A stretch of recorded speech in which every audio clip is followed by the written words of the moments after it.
اللہ وبرکاتہ۔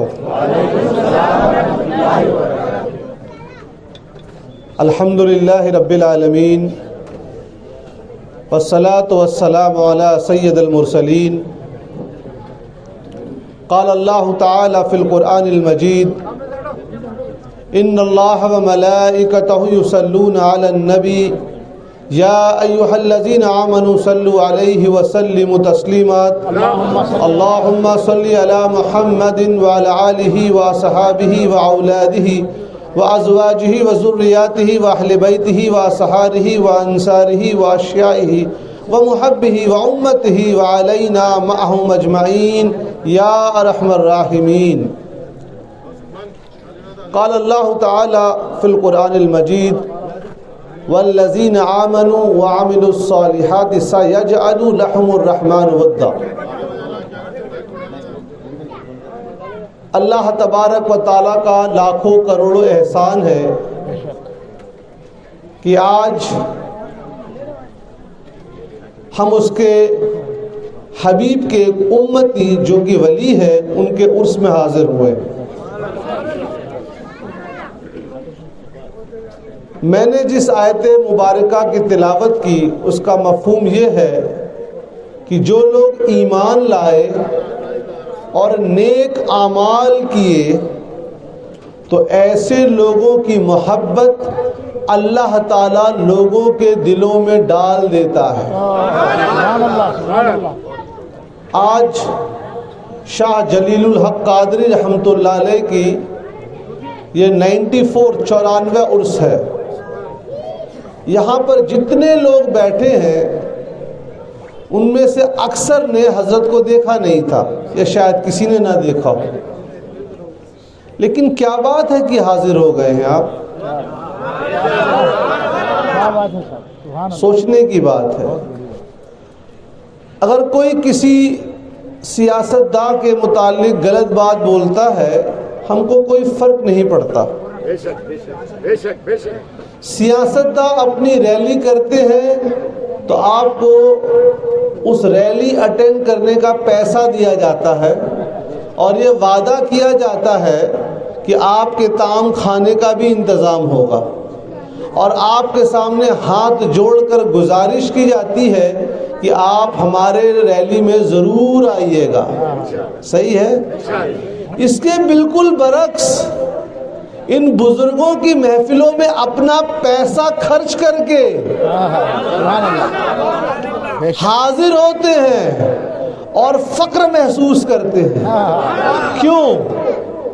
کیونکہ اللہ تبارک و تعالیٰ نے وعدہ فرمایا قرآن مجید میں والذین آمنوا وعملوا الصالحات، جو لوگ ایمان لائے اور اچھے کام کیے تو ایسے لوگوں کی محبت سیجعل لهم الرحمن ودا، ایسے لوگوں کی محبت اللہ تعالیٰ لوگوں کے دلوں میں ڈالتا ہے۔ تو شاہ جلیل الحق قادری رحمۃ اللہ علیہ کی محبت کسی پولیٹیکل پارٹی نے نہیں، اللہ تعالیٰ نے لوگوں کے دلوں میں ڈالی ہے۔ امام بخاری اپنی صحیح میں حدیث نقل فرماتے ہیں اللہ تبارک و تعالی جب کسی اپنے بندے سے محبت فرماتا ہے تو حضرت جبرائیل علیہ السلام کو بلاتا ہے، فرماتا ہے جبرائیل میں فلاں بندے سے محبت فرماتا ہوں۔ اللہ اکبر۔ تو حضرت جبرائیل علیہ السلام بھی اس سے محبت کرنے لگتے ہیں۔ اور پھر حضرت جبرائیل علیہ السلام فرشتوں کی محفل میں حاضر ہوتے ہیں، بخاری شریف کی حدیث ہے، اور محفل میں اعلان کرتے ہیں کہ اللہ تبارک و تعالیٰ اپنے فلاں بندے سے محبت فرماتا ہے تو فرشتوں کی محفل بھی اس سے محبت کرنے لگتی ہے۔ اور امام احمد نے مسند میں جو متن نقل فرمایا اس کے مطابق پھر زمین کے لوگ بھی اس سے محبت کرنے لگتے ہیں۔ تو یہ جو نظام ہے ولیوں کا، اولیاء اللہ کا، یہ تا قیامت رہے گا۔ ولی کی جمع پلورل ہے اولیاء، اور اللہ تبارک و تعالیٰ نے قرآن مجید میں ان کا ذکر فرمایا ہے۔ اب یہاں عقیدے کے متعلق ایک اہم نقطہ، کوئی شخص عبادت کر کے ولایت حاصل نہیں کر سکتا ہے، یہ عقیدہ ہے، چاہے اشعری ہو یا ماتریدی ہو۔ ولایت عبادت سے حاصل نہیں ہو سکتی ہے، ولایت اس کو دی جاتی ہے جس کو اللہ چاہے۔ سبحان اللہ۔ آپ دیکھیے غوث الاعظم شیخ عبد القادر جیلانی رضی اللہ عنہ پیدائشی ولی ہے، کوئی عبادت نہیں گزری ہے۔ تو ولایت جو ہے وہ یہ عقیدہ رکھنا کہ میں عبادت کر کے اللہ تعالیٰ کا ولی یعنی دوست بن جاؤں گا، غلط۔ ہماری یہ اوقات کہ ہم عبادت کر کے اللہ تعالیٰ کو راضی کر لیں، نہ، اللہ تعالیٰ جب کسی بندے کو چن لیتا ہے تو اس کو اپنا دوست بنا لیتا ہے اور پھر وہ شریعت کے مطابق اپنی زندگی بتانے لگتا ہے۔ ایک بات درود شریف پڑھ لیجیے۔ جزا اللہ عنا سیدنا محمد صلی اللہ علیہ وسلم صلاۃ و سلام علیک یا رسول اللہ۔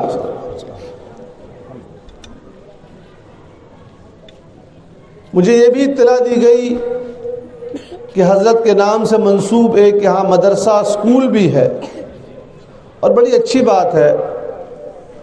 آپ دیکھیے جتنے بھی بزرگان دین جن کے بارے میں آپ پڑھیں گے، وہ جہاں جاتے تھے وہ مسجد ضرور قائم کرتے تھے۔ آپ اجمیر شریف میں جائیے، غریب نواز خواجہ معین الدین چشتی رضی اللہ عنہ جب وہاں تشریف لائے تو آپ کو وہاں 2.5 دن کا جھوپڑا والی مسجد ملے گی۔ یہ اولیاء اللہ اپنی زندگی شریعت کے مطابق گزارتے تھے، اور پھر آپ دنیا میں جتنی احادیث کی کتاب ہیں ان کا مطالعہ کر لیں تو آپ کو صرف 2 قسم کے لوگ ملیں گے تمام احادیثوں میں جن کے خلاف اللہ تعالیٰ نے جنگ کا اعلان فرمایا ہے۔ صرف 2 قسم کے لوگ، پہلے وہ جو ربا یوزلی انٹرسٹ میں مبتلا ہوتے ہیں، صحیح احادیث میں ہے کہ اللہ تعالیٰ ان کے خلاف جنگ کا اعلان فرماتا ہے، اور ربا لینا بہت بڑا گناہ ہے۔ کہا وہ ایسا ہے جیسے اپنے ماں سے زنا کرنے کا 70واں حصہ۔ استغفر اللہ۔ ربا حرام، اللہ تعالیٰ نے ان کے خلاف جنگ کا اعلان فرمایا جو ربا میں مبتلا ہوئے۔ اور دوسری احادیث میں اللہ کے رسول علیہ السلام نے فرمایا جو لوگ اللہ کے ولیوں سے بغض رکھتے ہیں، جو لوگ اللہ کے دوستوں سے بغض رکھتے ہیں، اللہ تعالیٰ ان کے خلاف جنگ کا اعلان فرماتا ہے۔ الحمدللہ ہمارا تعلق اس جماعت سے ہے جس کو جماعت اہل سنت کہتے ہیں، جہاں اولیاء اللہ سے محبت کرنا اور ان سے عقیدت رکھنے کی تعلیم دی جاتی ہے۔ چاہے آپ قادری ہوں، چشتی ہوں، سہروردی ہوں، نقشبندی ہو، رفاعی ہو، ہر سلسلے کی یہ تعلیم ہے کہ اللہ والوں سے محبت رکھیے۔ اب سوال یہ ہے کہ آپ اپنی اگلی نسل کو کیسے بتا پا رہے ہیں، یہ اصل سوال ہے، کیونکہ ہم اہل سنت ہیں۔ ہمارا دین سے کیا تعلق ہے؟ آپ دیکھیے دین لے کر کون تشریف لائے؟ حضور علیہ السلام، ٹھیک ہے۔ دین کی حفاظت کس نے کی؟ ابھی آپ لوگوں نے سنا، امام حسین رضی اللہ عنہ نے۔ اور دین کو پھیلایا کس نے؟ صوفیہ اکرام، بزرگوں نے دنیا کے مختلف حصوں میں۔ لانے والے حضور علیہ السلام، میلاد ہم مناتے ہیں۔ حفاظت کرنے والے سیدنا امام حسین، شہادت امام حسین ہم مناتے ہیں۔ پھیلانے والے بزرگان دین، عرس ہم مناتے ہیں۔ جو ان تینوں کا انکار کرے اس کا اسلام سے کیا تعلق ہو سکتا ہے؟ ہم اہل سنت و جماعت، ہم ان سے جڑے ہوئے ہیں، لہٰذا اب اصل مسئلہ یہ ہے کہ ہم اپنی اگلی نسل کو ان تعلیمات کیسے سکھائیں۔ آپ اپنے گھروں میں جائیں، امام دیلمی مسند الفردوس میں ضعیف سند سے حدیث نقل فرماتے ہیں جو کہ فضائل اور مناقب میں قبول ہے، جیسا کہ امام ابن صلاح نے مقدمے میں نقل فرمایا۔ حضور علیہ السلام نے فرمایا اپنے بچوں کو 3 چیزوں کا علم دو. پہلا قرآن مجید کے متعلق، دوسرا فرمایا میرے متعلق یعنی حضور علیہ السلام کے متعلق، اور تیسرا فرمایا میرے اہل بیت کے متعلق.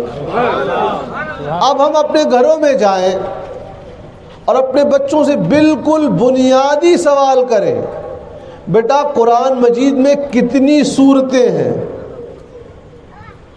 بالکل بنیادی سوال.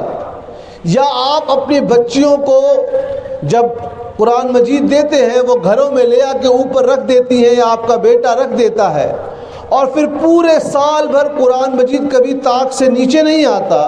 مدرسے کے بچے آپ کے گھر آتے ہیں اور تلاوت قرآن پاک کرتے ہیں، آپ ان کو آنے جانے کا خرچہ دیتے ہیں اور ان کے طعام کا انتظام کرتے ہیں، اور پھر کہتے ہیں کہ ہمارے کاروبار میں برکت نہیں ہے. وہ کلام پاک جس کو اللہ تعالیٰ نے نازل فرمایا، کس لیے؟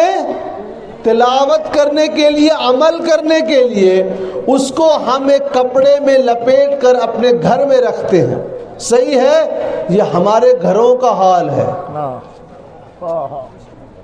حضور علیہ السلام نے فرمایا میرے متعلق اپنے بچوں کو بتاؤ. پوچھئے اپنے بچوں سے بنیادی سوال، بیٹا جن کے نام کا کلمہ پڑھتے ہو ان کے والدین کا کیا نام تھا؟ بہت اونچی لمبی چوڑی بات نہیں پوچھنی آپ سے، ان کو بنیادی کون سے شہر میں حضور مبعوث ہوئے، اس دنیا میں تشریف لائے، کتنے سال مکہ شریف میں رہے، کتنے سال کے بعد مدینہ شریف ہجرت فرمائی، پھر مدینہ شریف میں کتنے سال رہے. آپ کو معلوم چلے گا کہ آپ کے بچے کو یہ تو معلوم ہے کہ حیدرآباد میں کون سی فلم ریلیز ہو رہی ہے، لیکن حضور علیہ السلام کے متعلق نہیں معلوم ہوگا. حضور علیہ السلام نے فرمایا اپنے بچوں کو میرے اہل بیت کے متعلق علم دو. آپ پوچھیں تو یہ جو مدرسہ، جو اسکول ہے، اس کا مقصد کیا ہے؟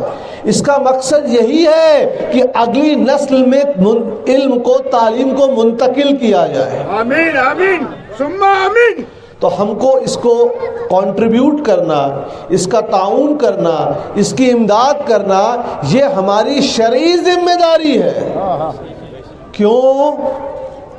کل آپ کے دادا جان کا انتقال ہو جائے گا، جو کہ دنیا کی سب سے بڑی حقیقت ہے.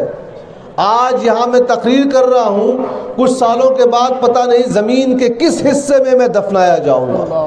یہ حقیقت ہے. تو ہمارے بچوں کو تو جنازے کی نماز پڑھانا نہیں آتا ہے، گوگل ایپ سے تمام ایپ ڈاؤن لوڈ کرنا آتا ہے ان کو، گاڑی چلانا آتا ہے ان کو، لیٹسٹ موبائل فون آتا ہے اس کو، لیکن گھر میں جب کسی کا انتقال ہو جائے تو مولانا کی تلاش ہوتی ہے. ہم نے دین سے دوری اختیار کی ہے، اور پھر ہم کہتے ہیں کہ ہم ذلیل اور رسوا کیوں ہو رہے ہیں.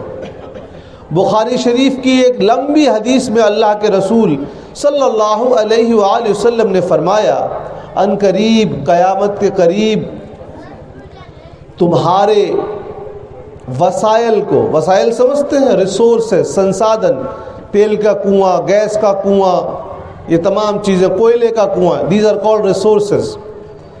ان کو تمہارے دشمن، اسلام کے دشمن ایسے بانٹیں گے جیسے تم دسترخوان پر کھانا بانٹتے ہو. صحابہ اکرام نے پوچھا، یا رسول اللہ صلی اللہ علیہ وآلہ وسلم، ہماری، ہم مسلمانوں کی حالت ایسی کیوں ہو جائے گی؟ ہم اتنے ذلیل اور رسوا کیوں ہوں گے؟ کیا ہماری پاپولیشن، تعداد، جن سنکھیا کم ہوگی، تھوڑی ہوگی؟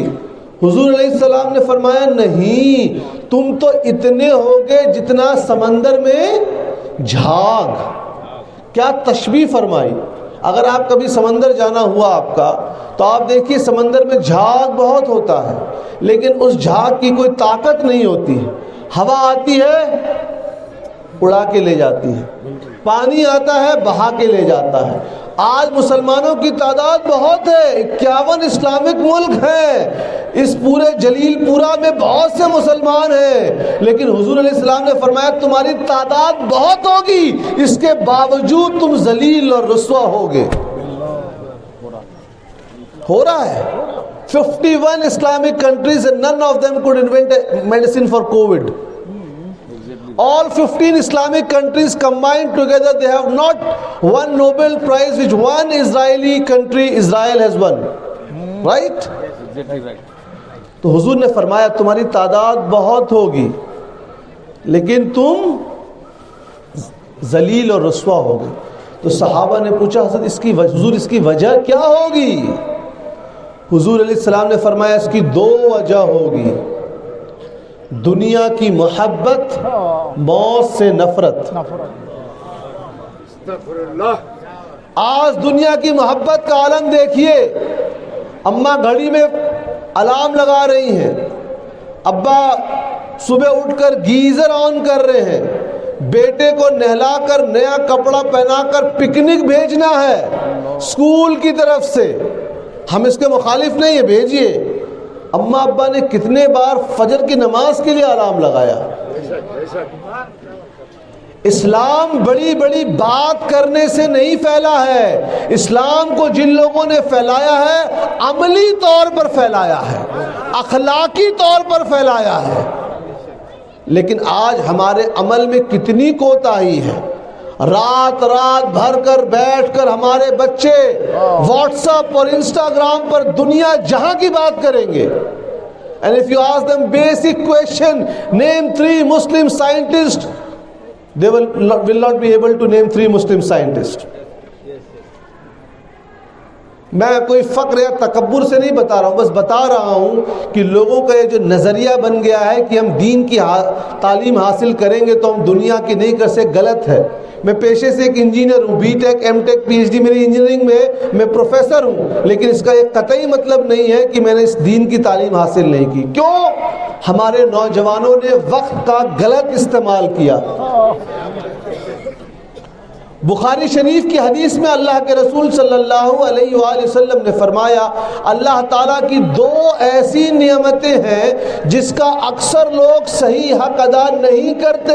ایک اچھی صحت اور دوسرا خالی وقت.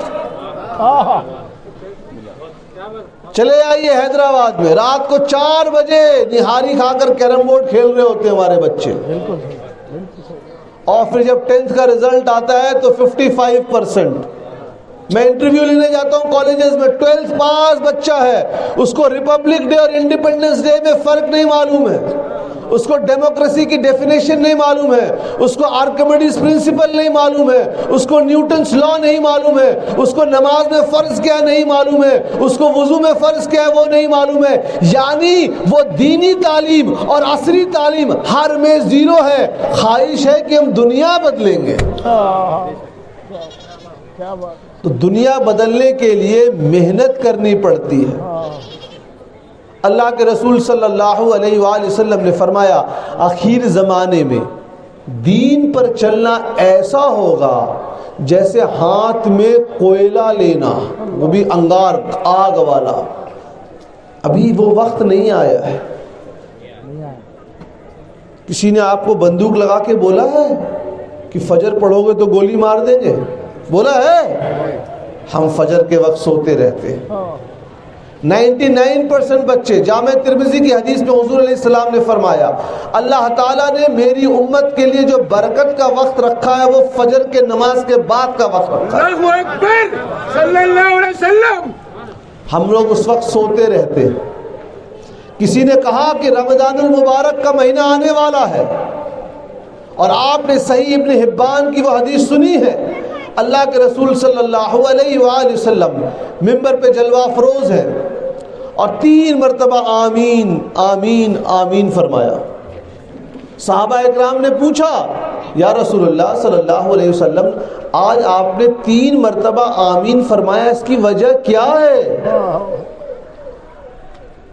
اللہ کے رسول علیہ السلام نے فرمایا ابھی جبرائیل علیہ السلام تشریف لائے تھے. اللہ اکبر.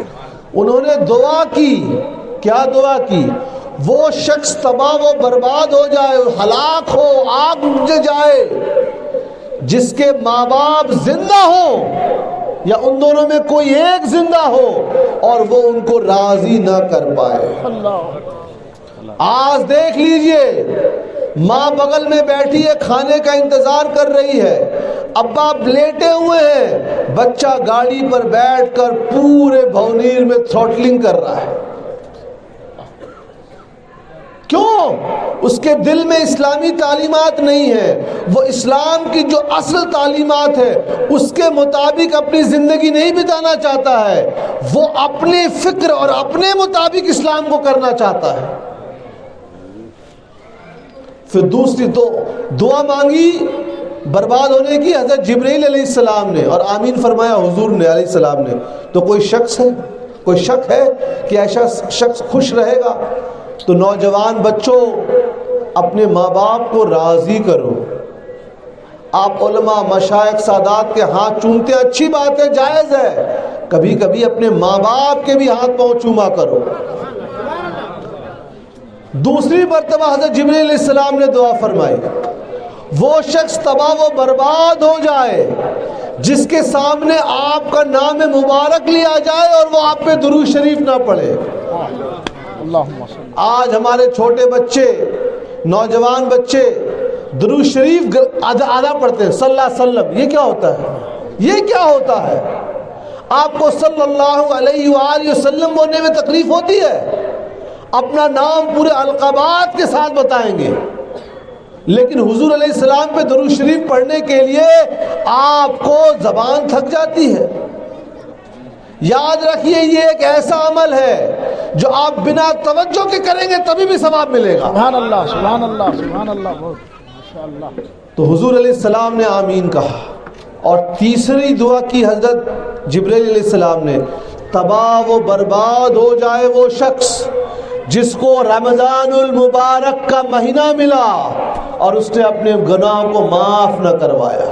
آمین آمین۔ تو 2 دن بعد یا 1 رات بعد رمضان المبارک کا مہینہ آئے گا۔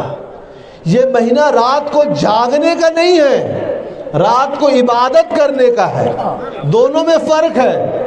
جگ تو سکتے ہیں رات بھر واٹس ایپ اور انسٹاگرام پر لے کر، but this is not the night, this is not the month for awakening, this is the month for extra worship, this is the month for ibadah in which you have to spend much of your time in the recitation of the Quran al-Kareem, performing salah, sending salawat upon the Prophet alayhi salam۔ یہ جاگنے کا مہینہ نہیں ہے۔ ہوتا کیا ہے؟